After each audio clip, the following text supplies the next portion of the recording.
ഇപ്പോൾ സംഭവിക്കുന്നത്, ഞാൻ അടക്കമുള്ളവർ പറയുന്നത് ഹിന്ദുമതം അല്ലെങ്കിൽ സനാതന ധർമ്മം എന്ന്. സനാതന ധർമ്മം എന്നാണ് പറയേണ്ടത്, ഹിന്ദുമതം അല്ല പറയേണ്ടത് എന്ന് മതപ്രസംഗ വേദികളിൽ പറയുമ്പോൾ കേട്ടിരിക്കുന്നവരും തോന്നും ഇത് രണ്ടും ഒന്നാണ്.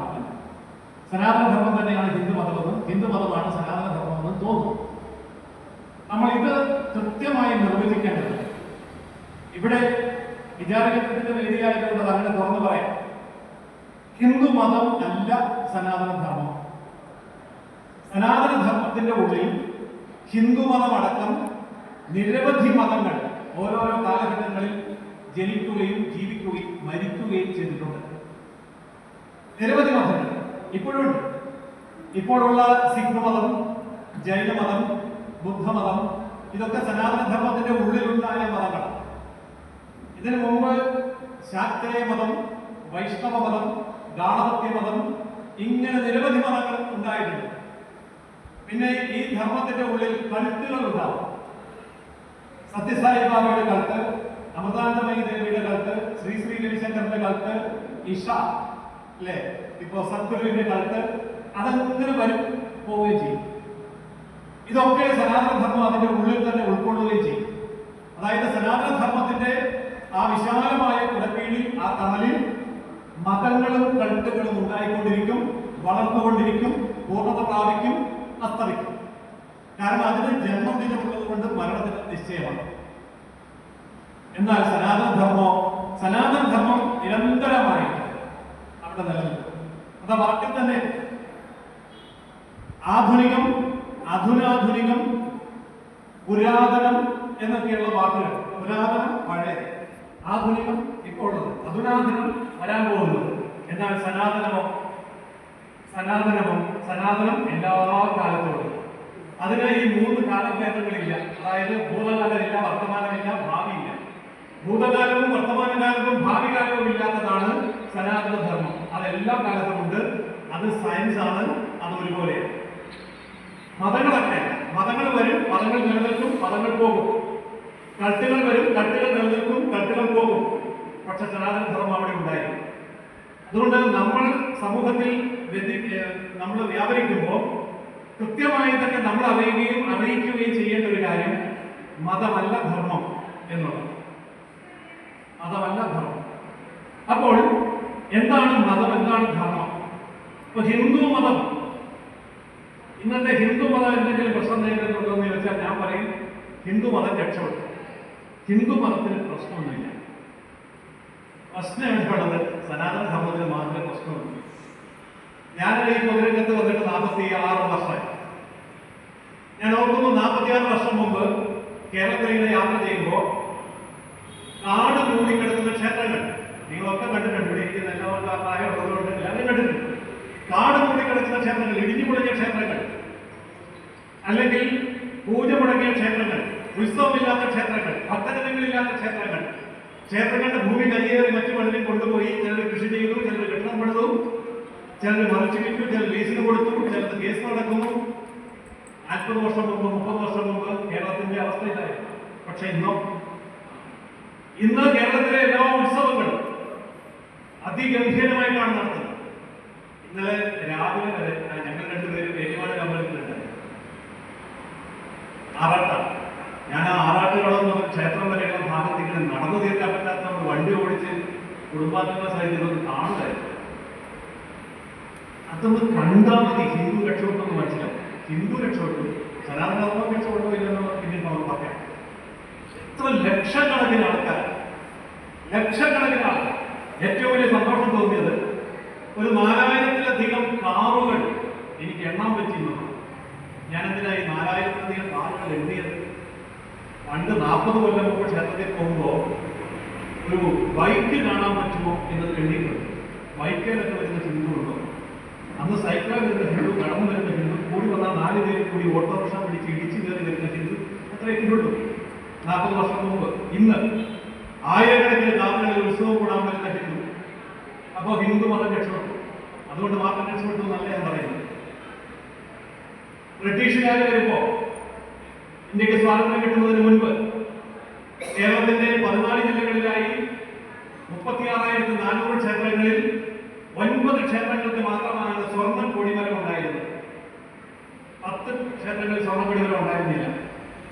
പക്ഷെ ഇപ്പോഴോ നൂറുകണക്കിന് ക്ഷേത്രങ്ങളിൽ സ്വർണ്ണം വെളിവരവുണ്ട്.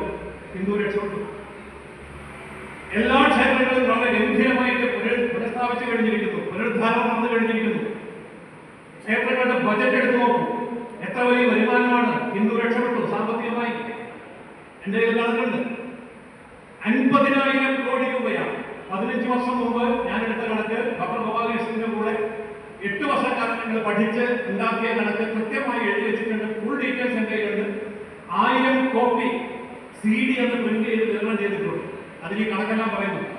50,000 കോടി രൂപ കേരളത്തിലെ ഹിന്ദു ക്ഷേത്രങ്ങളിൽ ഒരു വർഷക്കാല ഉത്സവത്തിന് വേണ്ടി ചെലവഴിക്കുന്ന പണം അത്രയുണ്ട്. ഇത്രയും പണമൊന്നും ഒരു ക്രിസ്ത്യാനിയുടെ ഒരു മുസ്ലിമിന്റെ കയ്യിലില്ല. ഒരു മോസ്കിലോ അല്ലെങ്കിൽ ക്രിസ്ത്യൻ ദേവാലയങ്ങളിലോ ഇത്രയും പണമൊന്നും ചെലവഴിക്കുന്നില്ല. ഒരു ദിവസം ഒരു ഹിന്ദു ക്ഷേത്രം ചിലവഴിക്കുന്ന പണമുണ്ടെങ്കിൽ ഒരു മാസക്കാലം ഒരു ക്രിസ്ത്യൻ ദേവാലയം പ്രവർത്തിക്കും.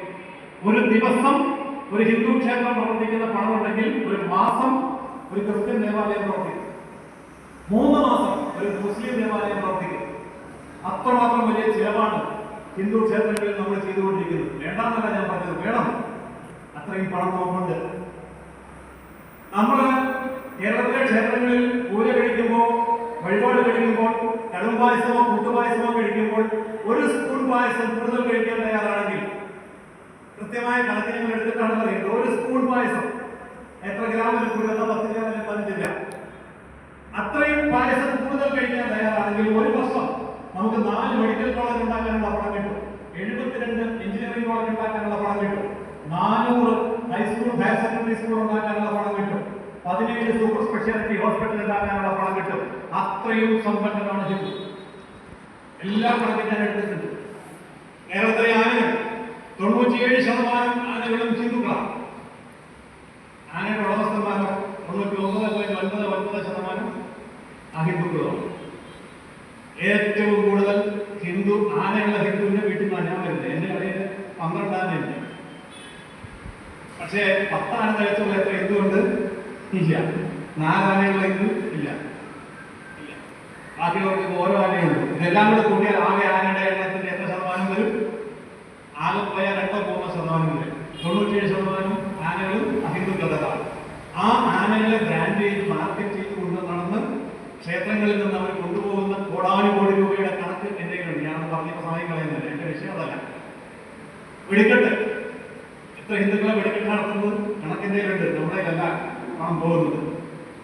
കേരളത്തിലെ ബിഷപ്പുമാര് നടത്തുന്ന നാടക സംഘങ്ങൾ, ഗാനമേള ഗ്രൂപ്പുകൾ, അതിലൂടെ 57 കോടി രൂപയാണ് കേരളത്തിലെ ഹിന്ദു ക്ഷേത്ര മൈതാനങ്ങളിൽ നിന്ന് ഒരു സീസണിൽ കേരളത്തിലെ ക്രൈസ്തവ ബിഷപ്പുമാർക്ക് കിട്ടുന്നത്. മിക്കവാറും എല്ലാ ബിഷപ്പുമാർക്കും ഗാനമേള ഗ്രൂപ്പുണ്ട്. കേട്ടാ ഒന്ന് മനസ്സിലാകില്ല എന്നേ ഉള്ളൂ.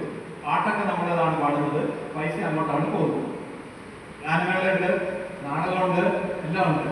ഞാൻ ഞെട്ടിപ്പോയ കാര്യം, ചെന്നൈയിൽ ഒരിക്കൽ പോയപ്പോ സപ്താഹ ഇൻഡസ്ട്രി നടത്തുന്ന ഒരു വ്യക്തിയെ കണ്ടു.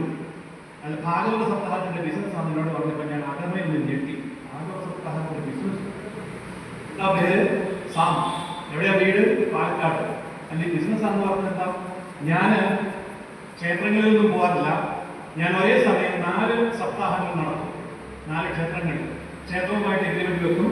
ആചാര്യന്മാരെ കൊടുക്കും, സഹ ആചാര്യന്മാരെ കൊടുക്കും, പാരായണത്തിനുള്ള ആളിനെ കൊടുക്കും. എല്ലാം കൂടി ഒരു 4 മുതൽ 7 പേരുടെ ടീമുണ്ട്. ഒരു ക്ഷേത്രത്തിലേക്ക് ഒരു ടീമിനെ അയക്കും, അടുത്ത ക്ഷേത്രത്തെ അടുത്ത ടീമിനെ അയക്കും. ഒരു 20 കിലോമീറ്റർ നടത്തായിരിക്കും ഈ 4 നടത്തുന്നത്. ഒരു ടീമിനെ വെച്ച് ഞാൻ 4 നടത്തും. അപ്പൊ ഇവിടെ ഒരു 2 ദിവസം വായിക്കുന്ന ആൾ അപ്പുറത്ത് 2 ദിവസം വായിക്കും. ഇവിടെ രാവിലെ വായിക്കുന്ന ആൾ ഉച്ച കഴിഞ്ഞ് അവിടെ പോയി വായിക്കും. ഇവിടെ രാവിലെ പ്രഭാഷണം നടത്തുന്ന ഉച്ച കഴിഞ്ഞ് അവിടെ പോയി പ്രഭാഷണം നടത്തും. ഇതെല്ലാം ഹിന്ദുക്കളാണ്, പക്ഷെ കാശ് മേടിക്കുന്ന സാം ക്രിസ്ത്യാനിയാണ്. സപ്താഹ ഇൻഡസ്ട്രി എത്ര വലിയ 5000 കോടി രൂപയുടെ വലിയ ബിസിനസ് മേഖലയാണ് സപ്താഹ ഇൻഡസ്ട്രി. നമ്മളോർക്കും ഇതല്ല ഈ പാവ ആചാര്യന്മാരും കൂടുതലുള്ള ആചാര്യന്മാരാണ് ഒന്നുമല്ല. അവരൊക്കെ ചെറു കൂലിവേലക്കാരാണ്, സ്റ്റാഫാണ്, മാനേജ്മെന്റ് വേറെയാണ്. ഹിന്ദു രക്ഷപ്പെട്ടു, ഇതിനൊക്കെ കൊടുക്കാൻ മാത്രം പണമുണ്ട്. അതുകൊണ്ട് സനാതനധർമ്മവും ഹിന്ദുത്വവും എന്നുള്ളത് രണ്ടായിട്ട് കാണുക. ഹിന്ദു എന്ന് പറയുന്ന മതം സാമ്പത്തികമായിട്ട് ഒരു ബുദ്ധിമുട്ടുമില്ല. ഇഷ്ടം പോലെ പണമുണ്ട്, ഇഷ്ടം പോലെ ആൾക്കാരുണ്ട്, ഗംഭീരമായ ക്ഷേത്രങ്ങളുണ്ട്, ഉത്സവങ്ങളുടെ ആഘോഷം അതിഗംഭീരമാണ്. ആ കാര്യങ്ങളിലൊന്നും നമ്മളെ ഈ ആരും തോൽപ്പിക്കാനും പോകുന്നില്ല. അത്രമാത്രം നമ്മൾ പുരോഗതി പ്രാപിച്ചു. പക്ഷെ സനാതനധർമ്മമോ? സനാതനധർമ്മം ഹിന്ദു മതത്തിൽ നിന്ന് വ്യത്യസ്തമായിട്ട് നമ്മൾ തിരിച്ചറിഞ്ഞില്ലെങ്കിലുള്ള കുഴപ്പം ഇത് രണ്ടും ഒന്നാണെന്ന് തെറ്റിദ്ധരിക്കും. ഒന്നാണ് തെറ്റിദ്ധരിച്ചാലുണ്ടാകുന്ന അപകടങ്ങൾ വളരെ കൂടുതലാണ്. അതാണ് നമ്മൾ ഇന്നത്തെ ചർച്ച ആവശ്യം. അപ്പൊ സനാതന ധർമ്മം നേരിടുന്ന വെല്ലുവിളികൾ 18 പോയിന്റുകൾ ഞാൻ പറയാം. അതിന്റെ പരിഹാരം 10 പോയിന്റുകൾ. ഞാനിത് ഞങ്ങളിട്ട് പറയുന്നത് ആരെങ്കിലും ഇത് കുറിച്ചെടുക്കുകയോ റെക്കോർഡ് ചെയ്യുകയോ എല്ലാം ചെയ്യുന്നുണ്ടെങ്കിൽ അത് രേഖയായിട്ടിരിക്കട്ടെ എന്ന് കരുതി. സനാതന ധർമ്മം നേരിടുന്ന ഒന്നാമത്തെ വെല്ലുവിളി എന്ന് പറയുന്നത് രാഷ്ട്രീയമാണ്, പൊളിറ്റിക്കൽ. അതായത് എന്തിനാണ് ബ്രിട്ടീഷുകാർ നമുക്ക് സ്വാതന്ത്ര്യം തന്നത്? രണ്ടാം ലോക മഹായുദ്ധത്തിൽ ബ്രിട്ടൻ പരാജയപ്പെടുകയും സാമ്പത്തികമായി തകരുകയും ചെയ്തപ്പോൾ കൈവശമിരിക്കുന്ന നൂറുകണക്കിന് കോളനികൾ ഭരിച്ചു കൊണ്ടുപോകാനുള്ള ആളുമില്ല, പണവുമില്ല, പട്ടണവുമില്ല.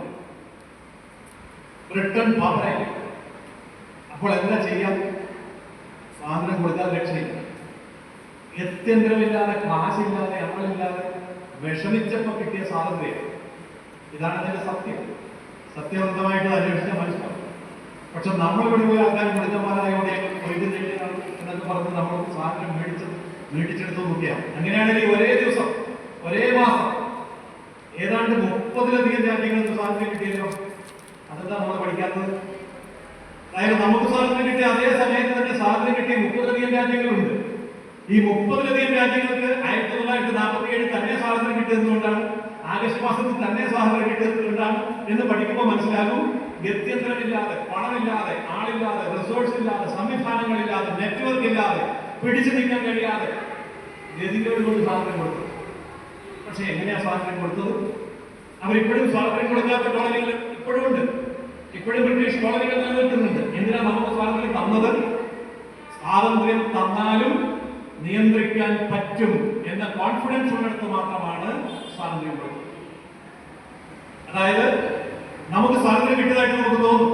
നമുക്ക് പാർലമെന്റ് ഉണ്ട്, നമുക്ക് പ്രധാനമന്ത്രി ഉണ്ട്, നമുക്ക് ഗവൺമെന്റ് ഉണ്ട്, ഗവർണറുണ്ട്, അസംബ്ലികളുണ്ട്, സംസ്ഥാന ഭരണസമിതികളൊക്കെ ഉണ്ട്, മന്ത്രിസഭയുണ്ട്, MLA ഉണ്ട്, MP ഉണ്ട്, ഇലക്ഷൻ ഉണ്ട്. നമുക്ക് സ്വാതന്ത്ര്യം കിട്ടിയെന്ന് നമുക്ക് തോന്നും. പക്ഷേ നമ്മുടെ ധർമ്മം തടവിലാണ്. അതുകൊണ്ട് നമുക്ക് യഥാർത്ഥത്തിൽ പാശ്ചാത്യനെതിരെ നിൽക്കാനുള്ള ധൈര്യമില്ല. അവരുടെ ചിന്താഗതികളിൽ നിന്ന് വ്യത്യസ്തമായിട്ട് ചിന്തിക്കാനുള്ള ധൈര്യമില്ല. പേടിയാണ്. കാരണം ആ പേടി നമ്മളിൽ ഉറപ്പാക്കി കഴിഞ്ഞിട്ടാണ് നമുക്ക് സ്വാതന്ത്ര്യം തന്നത് എന്ന് പ്രഖ്യാപിച്ചത്. അതുകൊണ്ട് നമുക്ക് പ്രത്യക്ഷമായി സ്വാതന്ത്ര്യം കിട്ടിയെന്ന് തോന്നും. പക്ഷേ പരോക്ഷമായി നോക്കുമ്പോൾ നമുക്ക് സ്വാതന്ത്ര്യം കിട്ടിയിട്ടില്ല. അധ്യക്ഷനോട് സൂചിപ്പിച്ചു തോന്നും ഭയമാണ് പല കാര്യങ്ങൾക്കും എന്ന്. ഇതിന്റെ പരിഹാരം പറയുന്ന സമയത്ത് ഞാനത് കൃത്യമായിട്ട് പറയാം.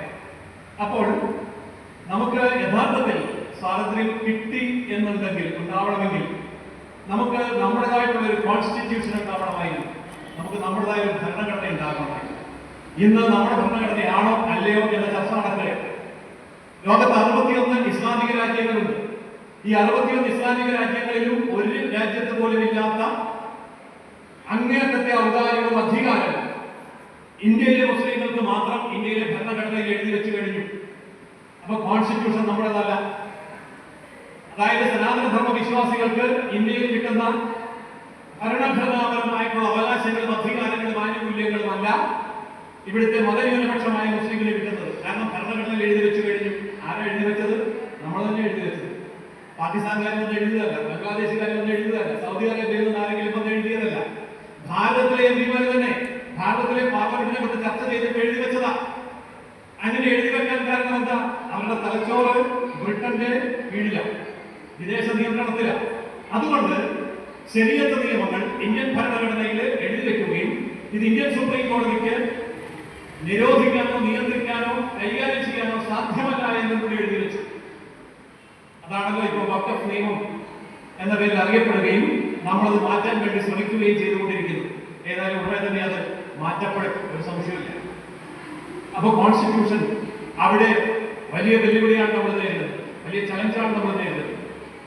ഇപ്പോൾ ക്രിസ്ത്യാനികൾ നടത്തുന്ന സ്കൂളുകളിൽ അവർക്ക് അവരുടെ വേദപാഠം പഠിപ്പിക്കാം, മുസ്ലിം നടത്തുന്ന സ്കൂളുകളിൽ അവർക്ക് അവിടെ ഖുർആൻ പഠിപ്പിക്കാം, ഹിന്ദു നടത്തുന്ന സ്കൂളുകളിൽ ഭഗവത്ഗീത പഠിപ്പിക്കുന്നില്ല, കോൺസ്റ്റിറ്റ്യൂഷൻ അനുവദിക്കുന്നില്ല.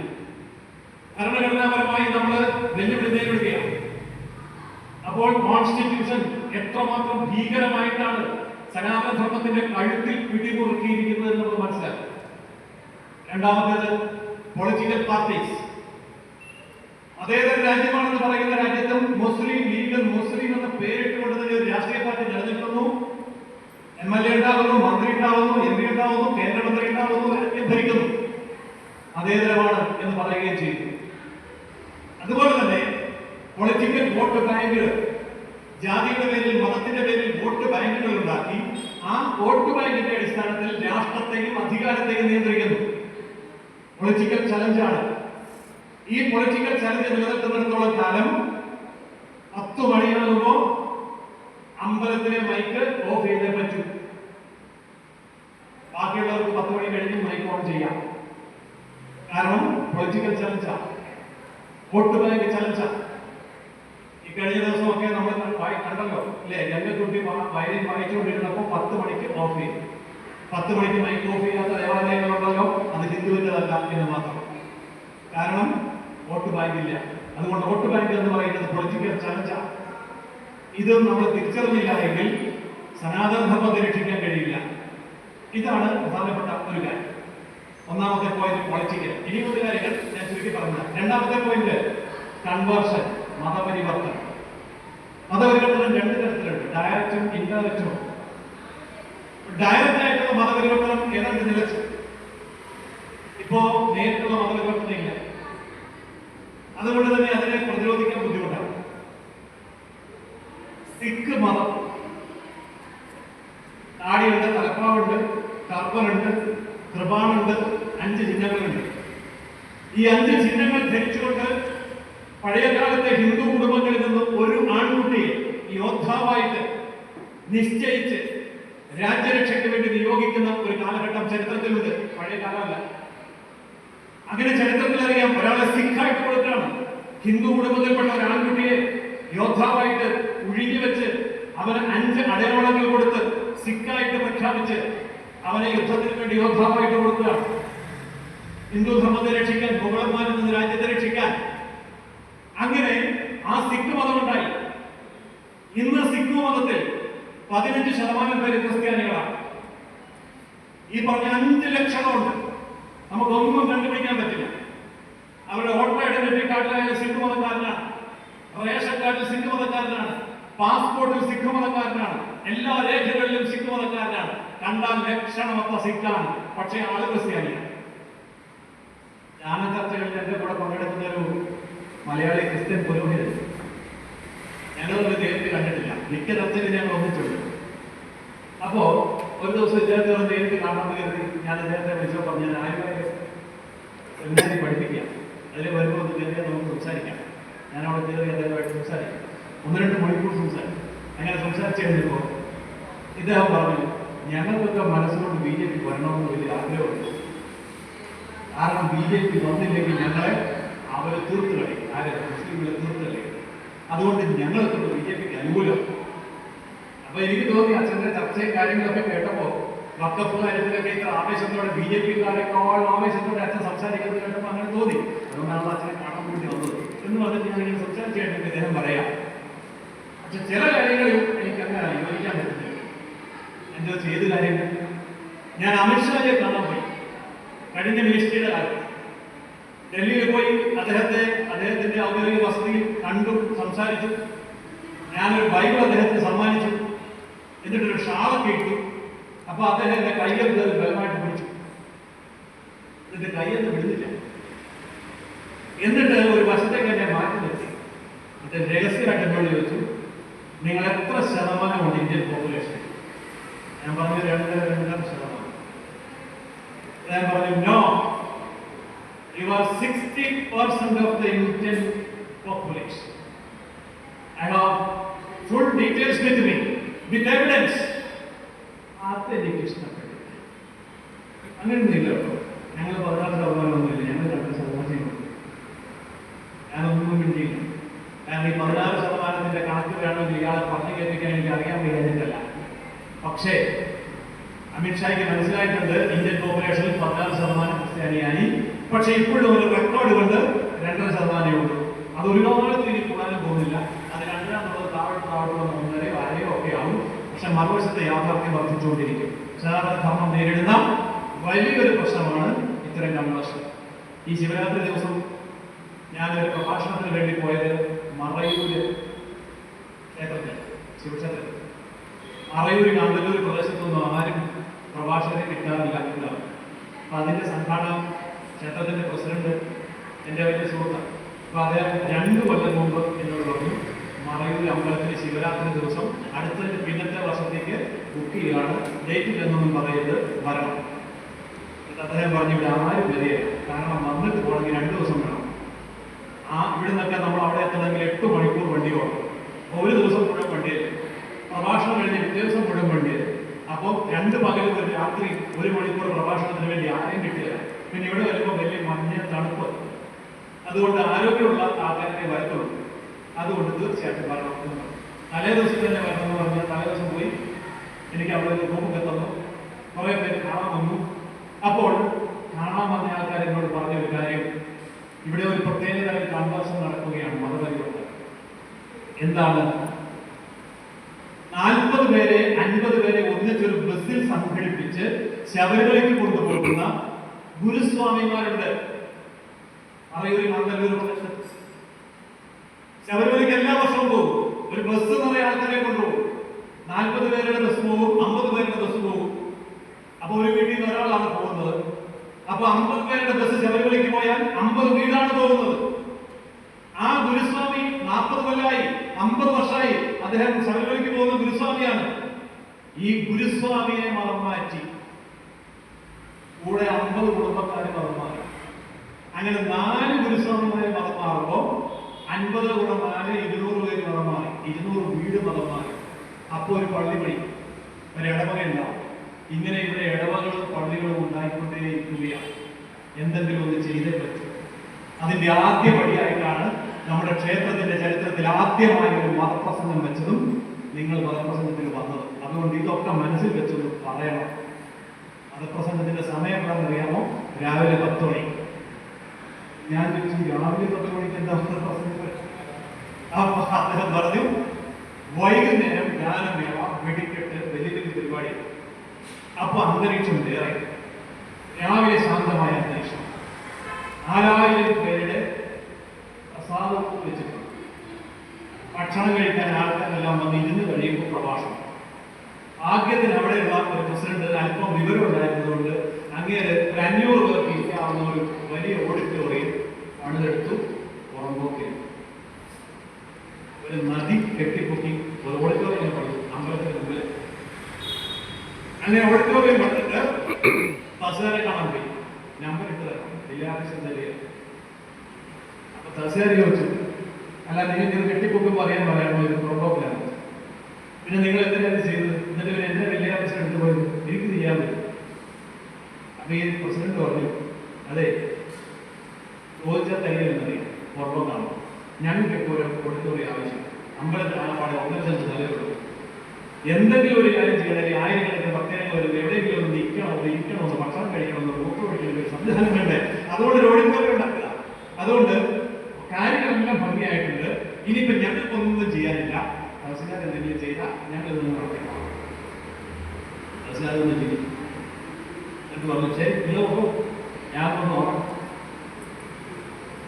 എന്ന് ഗൗരവത്തിൽ പറഞ്ഞു. തഹസിൽദാർ വന്നില്ല, നോക്കിയില്ല. ഞാനിത് കൊടുത്തു. സംവിധാനമുണ്ട്. ഇത്രയൊക്കെ സംവിധാനമുള്ളിടത്താണ് ഈ രാവിലെ 10 മണിക്ക് ഈ പ്രഭാഷണം വെച്ചത്. അതിൽ ഇത്ര 1000 ആൾക്കാർ ഇരുന്നത് കേട്ടത്. അവർ പറഞ്ഞു, ഒന്നും ചെയ്യേണ്ടത്, നിങ്ങൾ പൈസ ഒന്നും തരണ്ട, പണമില്ലാത്തത് കൊണ്ടല്ല മതം മാറിയത്. അവരുടെ പ്രശ്നങ്ങൾ കേൾക്കാൻ, അവരുടെ വീടുകളിൽ നിന്ന് സന്ദർശിക്കാൻ, അവരുടെ വിഷമങ്ങൾ കേൾക്കാൻ, അവരുടെ സന്തോഷം പങ്കുവെക്കാൻ ഒരു സംഘടനയില്ല, ഒരു നേതൃത്വമില്ല, ഒരു വ്യക്തിയില്ല, ഒരു സ്വാമിയില്ല, ആരുമില്ല. അപ്പോൾ സാന്ത്വനം കൊടുക്കുന്നവരുടെ കൂടെ അങ്ങ് പോകും. വളരെ സത്യമാണ്. ഒരു കാലത്ത് നമ്മൾ വിചാരിച്ചിരുന്നത് പട്ടിണി കൊണ്ടാണ് മതം മാറ്റം. അല്ല, ഇന്ന് കോടീശ്വരന്മാരെയാണ് മാറ്റിക്കൊണ്ടിരിക്കുന്നത്. കോടിക്കണക്കിന് രൂപ ആസ്തിയുള്ള, വലിയ വിദ്യാഭ്യാസ യോഗ്യതയുള്ള റിട്ടയർഡ് പ്രൊഫസർമാർ, റിട്ടയർഡ് പ്രിൻസിപ്പാൾമാർ, റിട്ടയർഡ് ജഡ്ജിമാർ, വലിയ ബിസിനസ്സുകാർ, അവരെയാണ് മതം മാറ്റുന്നത്. പണം കൊടുത്തിട്ടാണ്? അല്ല. പിന്നെയോ സാന്ത്വനം. അവർ പറയുന്നൊക്കെ ഒന്ന് കേൾക്കാൻ, അവരുടെ കൂടെ ഇരിക്കാൻ, മനസ്സ് തുറക്കാൻ, ആരെങ്കിലും ഉണ്ടെങ്കിൽ ഇവരാരും മുന്നോട്ട് പോവില്ല. അപ്പോൾ കൺവേർഷൻ ഡയറക്റ്റ് ആയിട്ടും ഇൻഡയറക്റ്റ് ആയിട്ടും നടക്കുന്നത് പണം കൊണ്ടല്ല, പട്ടിണി കൊണ്ടല്ല, പിന്നെയോ മനസ്സുകൊണ്ടാണ്. അതുകൊണ്ട് ഇവിടെ നമുക്ക് ഈ കൺവേർഷനെ നേരിടണമെങ്കിൽ നമ്മുടെ മനസ്സിന് തുറന്നാൽ മാത്രം മതി. മറ്റേത് മൂന്നാമത്തെ പോയിന്റ്, ധാർമ്മിക് ഇല്ലിറ്ററസി, ധാർമ്മികമായ നിരക്ഷരത. എന്താണ് നമ്മുടെ മതമെന്നും എന്താണ് നമ്മുടെ ധർമ്മമെന്നും എന്താണ് കമ്പാരിസൺ എന്നും അറിഞ്ഞുകൂടാത്ത കുട്ടികൾ വളരെ ഈസി ആയിട്ടാണ് കൺവേർട്ട് ചെയ്യുന്നത്. ഞാനൊരു ദിവസം ഇടപ്പള്ളിയില് ഒരു വീട്ടിൽ, അപ്പൊ ആ വീട്ടുകാരൻ എന്നോട് പറഞ്ഞു, 6ാം ക്ലാസ് പഠിക്കുന്ന ഒരു മകനുണ്ട്, ഇവന് സാറിനോട് ഒത്തിരി ചില കാര്യങ്ങളൊക്കെ ചോദിക്കണമെന്നുണ്ട്, അതുകൊണ്ടാണ് സാറിനെ ഇങ്ങോട്ട് വിളിച്ചത്. അവന് കുറെ കാര്യങ്ങളൊക്കെ സംസാരിക്കാൻ അപ്പൊ സമയം പോയതാ സമയം കുട്ടികളെ സംസാരിക്കാം. അപ്പൊ ഈ കുട്ടി എന്നോട് 6ാം ക്ലാസ്സിലെ കുട്ടി എന്നോട് ഒന്ന് ചോദിച്ചത്, നഗരത്തിലെ ഏറ്റവും പ്രസിദ്ധമായിട്ടുള്ള ഒരു സ്കൂളിലാണ് ഈ കുട്ടി പഠിക്കുന്നത്. ആ കുട്ടി എന്നോട് ചോദിച്ചു, നമ്മുടെ മതഗ്രന്ഥം ഏതാണ്? ഞാൻ ചോദിച്ചു, മോനെന്താ അങ്ങനെ ചോദിക്കാൻ കാര്യം? അല്ല, ക്രിസ്തു മതത്തിന് ബൈബിളുണ്ട്, ഇസ്ലാം മതത്തിന് ഖുർആനുണ്ട്, നമുക്ക് എന്ത് ഗ്രന്ഥമാണ്? ഈ കുട്ടിയുടെ ചോദ്യത്തിന്റെ അർത്ഥം എനിക്ക് മനസ്സിലായി. അതായത് ഈ ചോദ്യം എവിടെ നിന്ന് വന്ന പോലെ എന്റെ കൂടെ ഇരിക്കുന്ന കുട്ടി ചോദിച്ചാൽ, കൂടെ ഇരിക്കുന്ന കുട്ടിയുടെ ചോദ്യത്തിന് മറുപടി കൊടുക്കാൻ എനിക്കറിയാൻ വയ്യ. എനിക്കൊരു പ്രശ്നം, രാമായണമാണോ മഹാഭാരതമാണോ ഭാഗവതമാണോ ഇനി അതോ വേദഗ്രന്ഥമാണോ? തെറ്റിപ്പോയ കളിയാക്കിയതേ അവിടെ ഒരു ഗ്രന്ഥമേ ഉള്ളൂ. നമുക്ക് ഒത്തിരി ഗ്രന്ഥം, ഏതെന്ന് ചോദിച്ചാൽ കൺഫ്യൂഷൻ. അപ്പൊ എങ്ങനെ പറയുന്നത്? ഇതാണ് ഈ കുട്ടി എന്നോട് ചോദിച്ചതിന്റെ അർത്ഥം എനിക്ക് മനസ്സിലായി. ഞാൻ കുട്ടിയോട് ചോദിച്ചു, ലുലുമാളിൽ പോട്ടെ, കുട്ടി പറഞ്ഞു പോട്ടെ, ലുലുമാളിൽ എത്ര പ്രോഡക്ട്സ് ഡിസ്പ്ലേ ചെയ്തിട്ടുണ്ടാവും? ഈ കുട്ടി പറഞ്ഞു, ലക്ഷങ്ങൾ. ലുലുമാളിൽ ഇറങ്ങി വരുമ്പോൾ റോഡിന്റെ മറുവശത്ത് വൈറ്റ് ഹൗസ് എന്ന് പറഞ്ഞൊരു ചെറിയ കളർ കണ്ടിട്ടുണ്ടോ? അവിടെ പോയിട്ടുണ്ടോ? ഇല്ല, പോയിട്ടില്ല. അതെന്താ അവിടെ പാത്തെ? അവിടെ പോയിട്ടൊരു കാര്യമില്ല. അത് വെള്ളത്തുണി മാത്രം വിൽക്കുന്ന ഒരു കടയാണ്, അത് കുട്ടി കടയാണ്. വൈറ്റ് ഹൗസ് കണ്ടിട്ടുണ്ട്. അവിടെ ചെന്നാൽ വെള്ളം മാത്രമേ ഉള്ളൂ. അത് നമ്മൾ കട്ടീസായിട്ട് നോക്കിക്കൊണ്ട് വന്ന് ദിനം തയ്ച്ചൊക്കെ എടുത്തുകൊണ്ട് വരണം. അവിടെ റെഡിമെയ്ഡ് ഒന്നുമില്ല, ചുമ്മാ വെള്ളത്തിന് വിൽക്കുന്ന ഒരു വൈറ്റ് ഹൗസ്, അത്രേ ഉള്ളൂ. അവിടെ പോയിട്ട് കാര്യമില്ല. ഇതാണ് മക്കളെ ഹിന്ദു മതവും മറ്റു മതവും തമ്മിലുള്ള വ്യത്യാസം. നമ്മുടെ സനാതന ധർമ്മം മാളാണ്. ലക്ഷക്കണക്കിന് പുസ്തകങ്ങൾ, ഏത് പുസ്തകം വേണമെങ്കിലും നമുക്ക് എടുക്കാം, ഏത് വേണമെങ്കിലും വായിക്കാം. അർത്ഥം തന്നെയാണ്. ഓരോരുത്തരുടെ അഭിരുചി അനുസരിച്ച്, താല്പര്യം അനുസരിച്ച്, അറിവനുസരിച്ച്, സമയമനുസരിച്ച് ചെറിയ പുസ്തകം വായിക്കാം, കഥയുള്ള പുസ്തകം വായിക്കാം, തിയറിയുള്ള പുസ്തകം വായിക്കാം, എന്ത് വേണമെങ്കിലും വായിക്കാം. പക്ഷേ മറ്റിടത്തോളം ഒറ്റ പുസ്തകം കുട്ടി പറഞ്ഞു, അങ്ങനെ ഞാൻ ചോദിച്ച ചോദ്യത്തിന് മറുപടി കിട്ടി. ഇനി ഞാൻ അവനെ കാണുമ്പോൾ ഇത് ഞാൻ പറഞ്ഞോളാം. ധാർമ്മികമായ ലിറ്ററസി എന്താണ്? നമ്മുടെ സനാതന ധർമ്മം ഇതെങ്ങനെയാണ് ഉപയോഗിക്കുന്നത്, ഇതെവിടെയാണ് പ്രയോഗിക്കുന്നത്? അപ്പോൾ ഇതിനു വേണ്ടിയിട്ടുള്ള ഒരു ധാർമ്മിക് സ്കൂളിംഗ് നമുക്ക് ആവശ്യം. ഈ ധർമ്മത്തെ എങ്ങനെ ഉപയോഗിക്കണമെന്നുള്ളതിന്റെ ഒരു സ്കൂളിംഗ് നമുക്ക് ആവശ്യം. സ്കൂളിന് കെട്ടിടമൊന്നും വേണ്ട, സ്കൂളിന് പുസ്തകം വേണ്ട, നോട്ട് ബുക്ക് വേണ്ട. അങ്ങനെയുള്ള ഒരു സ്ഥാപനം ഞാനിപ്പോൾ നടത്തുന്നത് ഈ കൊറോണ വന്നപ്പോൾ വലിയ ഭാഗ്യം, എല്ലാം ഓൺലൈനാണ്. നമുക്ക് കെട്ടിടം വേണ്ട, ആൾക്കാരെ യാത്ര ചെയ്യണ്ട, കൂടുതൽ പണം മുടക്കണ്ട, സമയം ഒരു പ്രശ്നമല്ല. എപ്പോഴാണോ ക്ലാസ്സിൽ പങ്കെടുക്കാൻ പറ്റുന്ന അപ്പോൾ പങ്കെടുത്താൽ മതി. പക്ഷെ പരീക്ഷ നടത്താം, മാർക്ക് കൊടുക്കാം, ഗ്രേഡ് കൊടുക്കാം, സർട്ടിഫിക്കറ്റ് കൊടുക്കാം, റിസൾട്ട് കിട്ടും. അപ്പോൾ പക്ഷെ ഇങ്ങനെ ഒരു ധാർമ്മിക് സ്കൂളിംഗ് നമ്മുടെ ഇടയിലില്ല. അതുകൊണ്ട് സനാതന ധർമ്മം എങ്ങനെയാണ് നമ്മുടെ ദൈനംദിന ജീവിതത്തിൽ അപ്ലൈ ചെയ്യുന്നത് എന്ന് നമ്മുടെ കുട്ടികൾക്ക് അറിയില്ല, പുതിയ തലമുറയ്ക്ക് അറിയില്ല, മുതിർന്നവർക്കും അറിയില്ല. അതുകൊണ്ട് ഈ ധാർമ്മിക് സ്കൂളിംഗ് എന്ന് പറയുന്നത് ഇല്ലാതെ വരുമ്പോൾ മറ്റു മേഖലകളിൽ ഇത്തരം സ്കൂളിംഗ് വളരെ ഭംഗിയായിട്ട് പോവുകയാണ്. എന്താണ് അതിന്റെ കാരണം? നാലാമത്തെ പോയിന്റതാണ്, നമുക്ക് വിശ്വാസം മാത്രമേ ഉള്ളൂ, പ്രാക്ടീസിംഗ് ഇല്ല.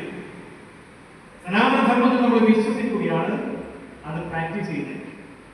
സനാതന ധർമ്മം ഒരിക്കലും വിശ്വസിക്കാനുള്ളതല്ല. വിശ്വാസം ഏത് കാര്യമായിട്ടാണ് ബന്ധപ്പെട്ടിരിക്കുന്നത്? മതവുമായിട്ട് ബന്ധപ്പെട്ടിരിക്കുന്നത്. വിശ്വാസം എന്ന് പറയുന്നത് മതത്തിന്റെ കാര്യമാണ്, ധർമ്മത്തിന്റെ കാര്യമല്ല. ധർമ്മത്തിൽ വിശ്വാസത്തിന്റെ ആവശ്യമില്ല. ഒരിക്കൽ ഓഷോ പറഞ്ഞു, ഒരു വിശ്വാസിക്ക് ഒന്നും നഷ്ടപ്പെടാനില്ല. കാരണം എല്ലാം നഷ്ടപ്പെട്ട് കഴിയുമ്പോഴാണല്ലോ ഒരുത്തൻ വിശ്വാസിയാകാൻ പോകുന്നത്. ശരിയല്ലേ? നമ്മുടെ വീട്ടില് സാമ്പത്തിക പ്രശ്നം രൂക്ഷമായിരിക്കട്ടെ, കടം മേടിക്കാവുന്നിടത്തോളം കടം മേടിച്ചു, സ്വർണ്ണമൊക്കെ പണയം വെച്ചു, ഇനി ഒരിടത്തൊന്നും ഒരു പൈസ കിട്ടാനില്ല, സിവിൽ സ്കോർ എല്ലാം പോയി, സാമ്പത്തികമായിട്ട് ഭയങ്കര ടൈറ്റായി. ഫ്രണ്ട്സിനോട് മേടിക്കാവുന്ന, അയൽക്കാരോട് മേടിക്കാവുന്ന, ബന്ധുക്കളോട് മേടിക്കാവുന്നതെല്ലാം മേടിച്ചു. നമ്മൾ പോയി സ്റ്റക്കായിട്ട് നിൽക്കുക. സാമ്പത്തികം. 2 കുട്ടികളുടെ കല്യാണം കഴിയാനുണ്ട്. കല്യാണമൊന്നും ഇതുവരെ ആയില്ല. ആലോചന പറയാനിട്ടല്ല, കുറേ ആലോചനകളും, പക്ഷെ ഒന്നും ശരിയാകുന്നില്ല. നമ്മൾ ആകെ ഡൗൺ ആവും, നമ്മൾ ഡിമ്മാവും. അപ്പൊ നമ്മൾ എവിടെ പോകും? ജോയ്സിന്റെ അടുത്ത്, അല്ലേ? നല്ല കാലത്ത് ജോയ്സിനെ കാണാൻ പോകുമ്പോ കുട്ടിക്ക് ഫസ്റ്റ് റാങ്ക് കിട്ടി. 2 മാസം കഴിഞ്ഞില്ല, അതിനു മുമ്പ് സെൻട്രൽ ഗവൺമെന്റ് ജോലി കിട്ടി. 1.5 ലക്ഷം രൂപ സ്റ്റാർട്ടിങ് ശമ്പളമുണ്ട്. ഇളയ ആൾക്ക് IT ഒക്കെ പാസ്സായി. അയാൾ IBM-ല് ഇപ്പോ അമേരിക്കയിൽ ജോലിയാണ്. മാസം ഒരു 5-6 ലക്ഷം രൂപ ശമ്പളമുണ്ട്. അപ്പം ഒരാൾക്ക് 1.5 ലക്ഷം രൂപയുടെ കേന്ദ്ര ഗവൺമെന്റ് ജോലി കിട്ടി. രണ്ടാമത്തെ ആളിന് അമേരിക്കയിൽ IBM-ല് 5 ലക്ഷം രൂപയുടെ ജോലി കിട്ടി. എന്താ ജോലിച്ചാൽ ഇങ്ങനെയൊക്കെ കുടുംബത്തിൽ സംഭവിക്കുന്നല്ലോ? ഇതെന്താ കാരണം? ആരെയും പോയി ചോദിക്കാറുണ്ടോ? അപ്പൊ നല്ല കാലം വരുമ്പോൾ ഒരാളോട് ജോലിസിനെ കാണാൻ പോകാറില്ല. അപ്പോഴെപ്പോഴാ പോകുന്നത് പ്രശ്നം ഉണ്ടാകും. ജോത്സ്യന്മാരായിട്ട് എനിക്ക് നല്ല ബന്ധമാണ്. ചാനലിൽ വെച്ചുള്ള ഒരു പരിചയം. ചാനൽ പരിപാടികളിൽ ഇങ്ങനെ പോകുമ്പോൾ ഈ നമ്മുടെ ഷൂട്ടിങ് കഴിയുമ്പോൾ അടുത്ത ഷൂട്ടിന് വേണ്ടി ജോത്സ്യന്മാർ വന്നിരിക്കും. ഈ വാരഫലമൊക്കെ പറയാം. വാരഫലം പറയും, ദിവസഫലം പറയും, മാസഫലം പറയും, വർഷത്തെ ഒന്നിച്ച് വേണമെങ്കിൽ പറയും. അപ്പൊ ഇവരുമായിട്ടില്ല സംസാരിക്കും. അപ്പോ ഇവര് പറഞ്ഞ നല്ല കാര്യം നമ്മുടെ അടുത്ത് വരിക. അതുകൊണ്ട് ആരെങ്കിലും നമ്മളെ കാണാൻ വരുമ്പോൾ ധൈര്യമായിട്ട് പറയാം. അവരെ മുഖത്ത് നോക്കി പറയാം, ഇരിക്കൂ, പരിഹാരമുണ്ട്. ഞങ്ങൾ ആദ്യം കൊടുക്കുന്ന വാക്കുകളാണ് പരിഹാരം.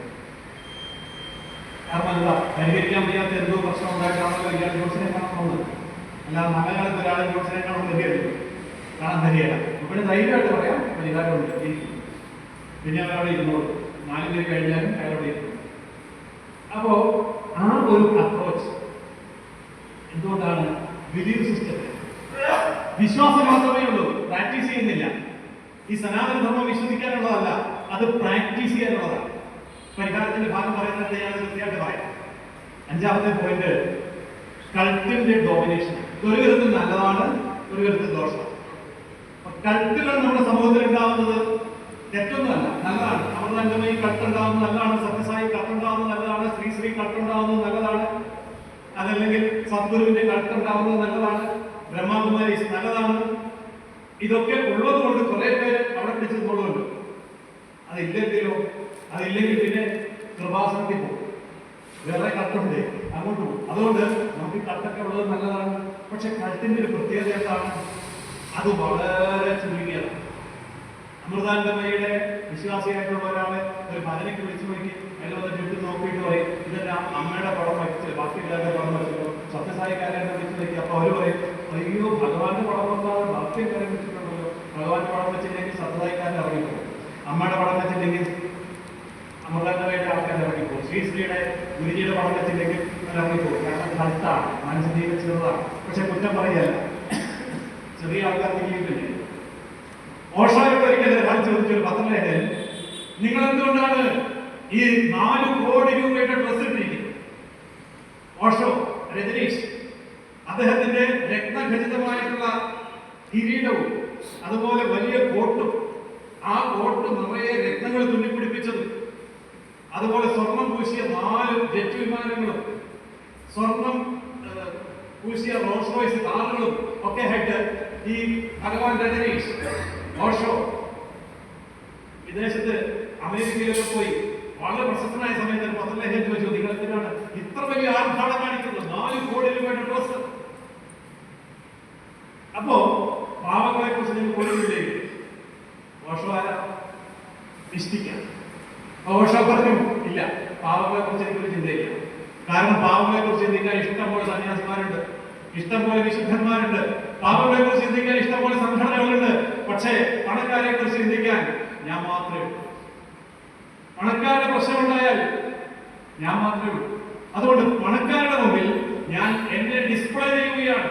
ഓരോ ഭാരതീയനും യഥാർത്ഥത്തിൽ ഭാരതത്തിന്റെ സമ്പത്തെടുത്ത് ഉപയോഗിക്കാൻ തയ്യാറാണെങ്കിൽ എന്നെ പോലെ 4 കോടി രൂപയുടെ ഡ്രസ് ധരിക്കാം, 4 ജെറ്റ് വിമാനങ്ങൾ സ്വർണം പൂശാം. പക്ഷെ ഭാരതീയനത് അറിയില്ല. അതുകൊണ്ട് അവനെ പഠിപ്പിക്കാൻ വേണ്ടി ഞാൻ ഡിസ്പ്ലേ ചെയ്യുകയാണ് ഭാരതത്തിന് ഇത്രയും സമ്പത്തുണ്ട്, സാധ്യതയുണ്ട് എന്ന്. ഓഷോ പറഞ്ഞ കാര്യം അദ്ദേഹം അത് പ്രാക്ടിക്കൽ എക്സാമ്പിൾ കാണിക്കുകയാണ്. അപ്പോ ഇത് പ്രാക്ടിക്കൽ ആക്കുന്നത് തീർച്ചയായും. 6ാമത്തെ പോയിന്റ്, നമ്മുടെ ഹിന്ദു ക്ഷേത്രങ്ങളുടെ അണ്ടർ യൂട്ടിലൈസേഷൻ. ഹിന്ദു ക്ഷേത്രങ്ങളുടെ അണ്ടർ യൂട്ടിലൈസേഷൻ. ഹിന്ദു ക്ഷേത്രങ്ങൾ നമ്മൾ വേണ്ടവിധം ഉപയോഗിക്കുന്നുണ്ടോ? എന്തുകൊണ്ടാണ്? ഇതിന് പല പല പ്രശ്നങ്ങളുണ്ട്. എല്ലാം പറയാൻ സമയം കളയുന്നില്ല. ഹിന്ദു ക്ഷേത്രത്തിനകത്ത് ഷർട്ടൂരിക്കരണം എന്നുള്ളതുകൊണ്ട് ഞാൻ ഒരു ക്ഷേത്രത്തിന്റെ അകത്ത് കയറുക, പ്രഭാഷണത്തിന് പോവുകയാണ്, ഞാൻ പറയും അകത്തോട്ടുള്ള തൊഴിലൊന്നും വേണ്ടി ഞാൻ എത്ര കൊണ്ടുപോകാം, ചിലർ വലിയ നിർബന്ധപൂർവ്വം കൊണ്ടുപോകും. അപ്പൊ ഞാൻ പറയാം, അല്ലല്ല നമ്മൾ യാത്രയൊക്കെ ചെയ്ത് വന്നല്ലേ, അതുകൊണ്ട് കുളിച്ചിട്ടൊക്കെ നല്ല ഗവൺമെന്റ് വെച്ച് കുറെ കൂടെ വൃത്തി അങ്ങോട്ട് കൊടുത്തു കഴിയുമ്പോൾ അയാളോട്ടോ ശരിയായി. കേരളത്തിന്റെ ചെക്ക് പോസ്റ്റിന്റെ അപ്പുറത്ത് കയറിയാൽ അവിടുത്തെ ഒരു ഭഗവാൻ ഈ ഒരു നിർബന്ധമില്ല. ഇവിടുത്തെക്കാളും വലിയ സീനിയർ ഭഗവാന്മാരിരിക്കുന്ന വടക്കേ ഇന്ത്യയിലെ 10,000 വർഷങ്ങൾ പഴക്കമുള്ള ജ്യോതിർലിംഗം, ദ്വാദശ ജ്യോതിർലിംഗം ഒക്കെ കാണാൻ പോയാൽ അവിടെ ഒരു കുഴപ്പമില്ല. നമുക്ക് തൊപ്പി വെക്കാം, കോട്ടിടാം, ഭഗവാനെ തൊടാം, ശിവലിംഗം നമുക്ക് തന്നെ അഭിഷേകം ചെയ്യാം, ഒരു പ്രശ്നമില്ല. പക്ഷെ ചെക്ക് പോസ്റ്റുകളിൽ കേരളത്തിലോട്ട് വരുമ്പോൾ ഇവിടെ പല പ്രശ്നങ്ങളാണ്. ആർക്ക് പോയി? നമുക്ക് പോയി. അതുകൊണ്ട് കുട്ടികളാരും കേരളത്തിൽ പോവുകയില്ല. കത്ത് വരാൻ പറ്റുന്നവർ പോയാൽ മതി. അങ്ങനെ കടുപ്പിടുത്തം പിടിച്ച് നിൽക്കുക.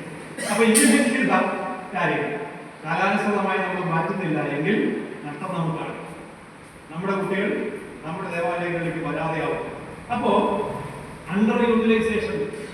അതുപോലെ ഒരു ക്ഷേത്രത്തിൽ നമ്മൾ പോകും. എന്താണ് ക്ഷേത്രം? ഒരു ഡെഫിനിഷൻ അവിടെ ഒന്ന് ഡിസ്പ്ലേ ചെയ്തു ചെയ്യാനല്ലോ, അതൊന്നും വേണം. ഈ ക്ഷേത്രത്തിന്റെ ചരിത്രം എന്താ? ഈ ക്ഷേത്രം ഉണ്ടായിട്ട് എത്ര വർഷം മുമ്പാണ്? ആരാണ് നിർമ്മിച്ചത്? ഇങ്ങനെയൊക്കെയുള്ള കാര്യങ്ങളൊക്കെ എഴുതി വെച്ചാൽ ഒരു പുതിയ തലമുറയ്ക്ക് അത്രയും കൂടി ഇൻഫർമേഷൻ കിട്ടില്ല. ഈ ക്ഷേത്രങ്ങളിൽ എത്ര ഉപദേവാലയങ്ങളുണ്ട്, ഉപദേവന്മാരുണ്ട് ചോദിച്ചുകൂടെ?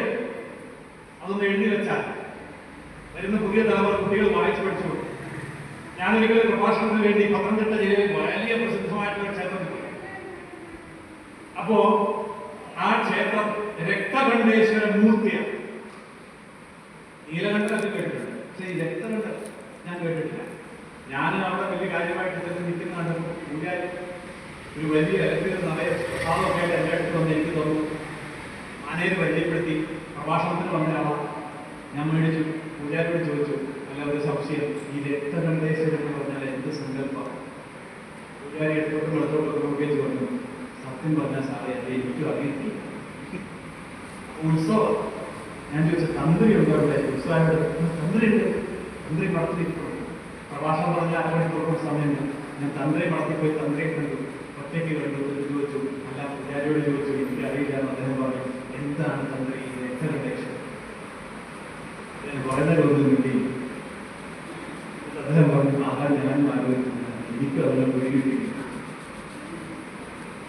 ഒരു തന്ത്രിയുടെ ഉദാഹരണം ഞാൻ പറഞ്ഞു, കുറേ തന്ത്രിമാരുടെ ഉദാഹരണം എനിക്കറിയാം. ഞാൻ ആരെ പേരെടുത്ത് നോക്കുന്നില്ല.